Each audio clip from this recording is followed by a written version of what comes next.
Hello good morning झोडले नमस्कार सबैलाई। आज चाहिँ हामी चाहिँ अस्तिको पालो चाहिँ हामी चाहिँ अर्को ठाउँमा चाहिँ पहाडमा चाहिँ जङ्गलतिर चाहिँ हाइकिङ गएको थियौँ।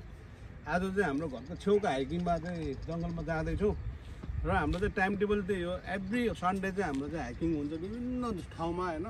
के गर्ने एकदम मजाले खाइन्छ मोटाइन्छ होइन, हल्का घटाएर फिजिकली फिट त हुनु पऱ्यो।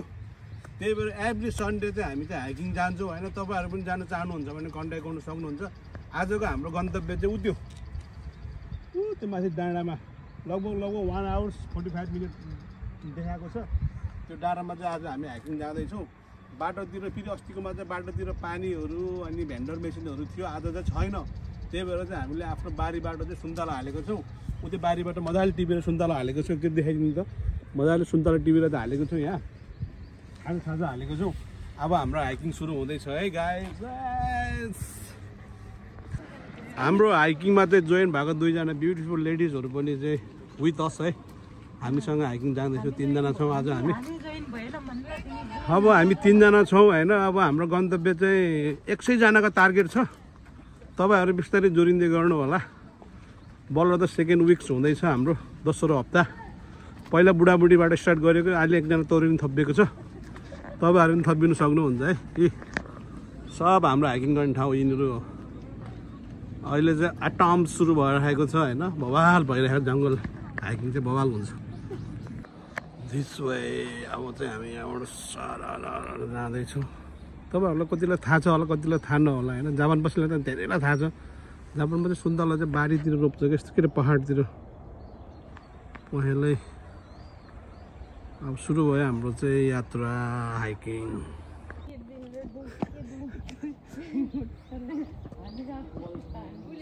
सुन्तला चाहिँ डेन्जर फुलेर जाउँ। केटीहरू थला बल्लाइसक्यो अहिले। यस्तो उकालो छ। जङ्गलतिर आइपुग्यो। यात्रा गर्दैछौँ। सुन्तलाहरू त आम्मा हो। यो सुन्तला चाहिँ यिनीहरूले त्यति पनि खाँदैनन्। बेच्नु पाए बेच्छन्, बेच्नु पाएन भने चाहिँ बरु झरेर जाओस्। चोरेर कसैले खान्नन्। झरेर जान्छ कि त बेच्छन्। त्यो ड्युटी गरेर फिक्स। केटीहरू हिँड्नु सकेन हो। केटीहरू हिँड्नु सकेनन्। ढल्किँदैछन् तलतिर। ठारै रहेछ क्या उकालो नि। अब यहाँबाट पनि ठारै उकालो।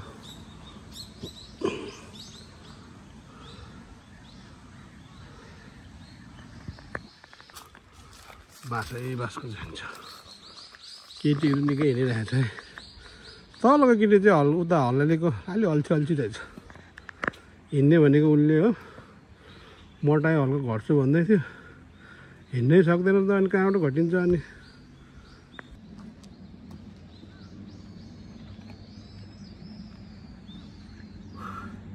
अहिले चाहिँ हामी लगभग 30-35 मिनटको चाहिँ उकालो चढाएपछि चाहिँ हामी चाहिँ यो डाँडा एउटै भ्यू पोइन्टमा आएको छौँ।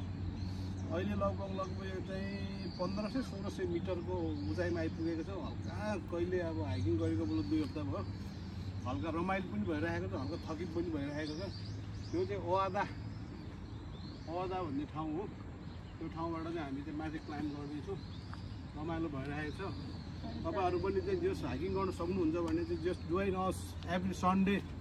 मलाई कन्ट्याक्ट गरे पनि हुन्छ, शोभा पूर्जालाई कन्ट्याक्ट गरे पनि हुन्छ, बिनिमा चचाङ्गीलाई कन्ट्याक्ट गरे पनि हुन्छ। हामी 3 जना मिलेर चाहिँ एकदम हाइकिङको ग्रुप बनाउँदैछौँ है। खर्च चाहिँ त्यही हो, आफ्नो प्राइभेट खाजा नास्ता पानीको खर्च आफूले गर्नुपर्छ। अनि हाइकिङ, लेट्स डु हाइकिङ। अरूले जेसुकै भन्नुहोस् होइन, तर मेरो विचारमा चाहिँ जापानमा चाहिँ 2टा चाहिँ अनौठो चिज लाग्ने कि बाँस एउटा हेर न, सिलिक छ यार। काट्नु पनि सजिलो, निकाल्नु पनि सजिलो क्या त बाँस। अर्को फेरि सुन्तला के फेरि एकातिर बोट हो त टिप्नु सजिलो। यहाँ चाहिँ पहिला बार्खामा चाहिँ बाढी आइदियो कि हो। बापा दाउराहरू थुपारेछ। भिडियो सुट गर्दैछन् हिँड्नु होइन।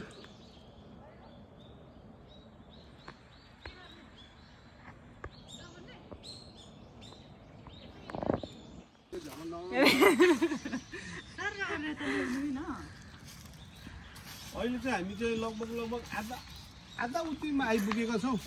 सुन्नुहोस् त यो चराको चिरबिरहरू सङ्गीतहरू आमामा है हामीले बुझ्नु त बुझिन्न नि, तर पनि हामीलाई क्या आनन्द लाग्ने कि जसरी हामीले चाइनिज कोरियन इङ्ग्लिस गीतहरू बुझिन्न तर सुनिन्छ नि त भाइब्स लिनको लागि होइन, इन्जोय गर्नको लागि।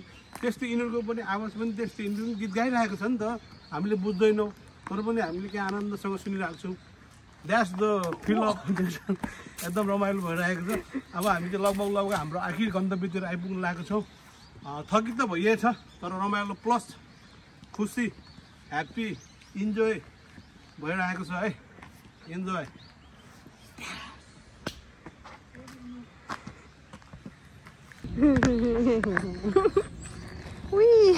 के भन्नु नि त रागी अघि के यो कपाललाई क्या Our dooms is here.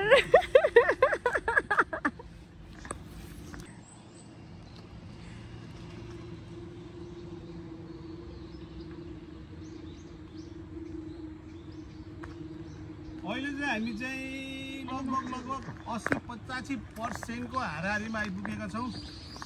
Nepal भए चाहिँ ठाउँ ठाउँमा चौतारोहरू बनाइदिन्थ्यो होला, तर यहाँ त्यस्तो गर्दैन। त्यही भएर हामी चाहिँ बाटोमा चाहिँ एकदम विश्राम गरेका छौँ र चाहिँ हल्का तिर्खा लागेको जस्तो गरेर चाहिँ हामीले बारीबाट सुन्तला ओरेन्ज सुन्तलाहरू लिएर आएका छौँ है, 3 थरीको निकाल्न गइरहेको चाहिँ टक्क लगाएर चाहिँ सुन्तला चाहिँ टक्क खाने। यता गरेर जुम गरेर सुन्तलाहरू आम्बो बिग्रेको छ एउटै खायो औला जस्तो छ अनि आम्बो लाउनु दुईजनाले एउटा खानु। ओरेन्ज पार्टी सुन्तला खाएर चाहिँ अब हामी एकछिन सुन्तला खाएर चाहिँ फेरि नेक्स्ट हामी स्टेसनतिर चाहिँ लाग्दैछौँ। हाम्रो नेक्स्ट स्टेसन अब यहाँबाट जस 5 मिनट हिँडेपछि माथि डाँडा पुग्छ, डाँडाबाट झुक्यो चाहिँ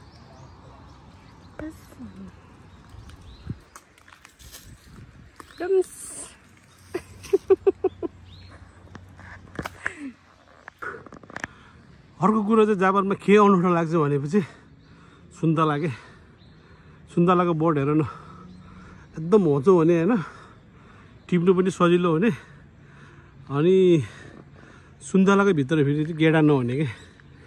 अनि अर्को कुरा फेरि एकदम जापानमा चाहिँ सरकारले चाहिँ खेतहरूमा प्रायःले सुन्तला रोप्दैन। फेरि यस्तै खालको जङ्गलको पाखाहरू किन्यो, जग्गाभन्दा सस्तो पाउँछ, पाखा किनेर चाहिँ पाखामा सुन्तला रोप्ने के। हेर त आम्मामा रातै छ त। अनि नेपालको पाखाहरूतिर पनि सुन्तला रोप्ने हो भने के गर्नु, चोरले खाइदिन्छ। यतातिर त चोरले त छुँदा पनि छुँदैन, कोही छैनन् अहिले यहाँ। मजाले टिपेर झलामा हाल्न सकिन्छ नि त, तर के गर्ने यहाँको चाहिँ सिस्टम कडा छ होइन, नियम कानुनमा बस्नुपर्छ। यस्तो गरी सुन्तला खेती गरेको छैन जङ्गलमा कि। हेर सुन्तला पाकेको दुईजना मलाई यहाँ आउँदैछन्, माकुरीहरू हिँड्नै नसक्ने रहेछ हौ पर्वतको केटीहरू। यस्तो जङ्गलमा सुन्तला हेर न कडक्स।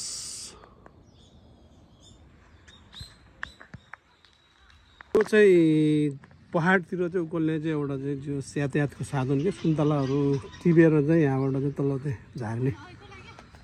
माथि जङ्गलतिर यस्तो इन्जिन सब सरकारले फिटिङ गर्दैछ, सुविधा दिएछ नि त। अनि कृषकलाई पनि गर्नु मजा आउँछ। नेपालमा सुविधा कहाँ उठिदिन्छ। यस्तो रेल आउँछ यहाँबाट मुभ भयो है, यस्तो सुन्तला असार तल। हेलो नमस्ते। आजको हाम्रो गन्तव्य स्थान चाहिँ यहीँसम्म, किनभने चाहिँ आज हामीले टाइम चाहिँ एकदम बाहिर रेस्टुरेन्टमा चाहिँ खाना जाने भनेर प्लान गर्दैथ्यौँ। हाम्रो भरत दाई चाहिँ घरमा आइपुग्नु भयो अरे, त्यही भएर खबर आएको कारणले गर्दाखेरि चाहिँ हामी गन्तव्य स्थानसम्म पुग्न जस्ट 5 मिनट जति लाग्थ्यो होला, तर हामी पुग्न सकेनौँ। अब हामी यहाँबाट रिटर्न ब्याक हुँदैछु। सुन्तलाहरू बबाल हेरियो, चराहरूको चिरिबिरीहरू पनि सुनियो, भिडियो मन परे लाइक सब्सक्राइब गरिदिनु होला, साथ सपोर्ट गरिदिनु होला भन्दै तपाईँहरूबाट बिदा हुन चाहन्छु। हस्त धन्यवाद। जय नेपाल।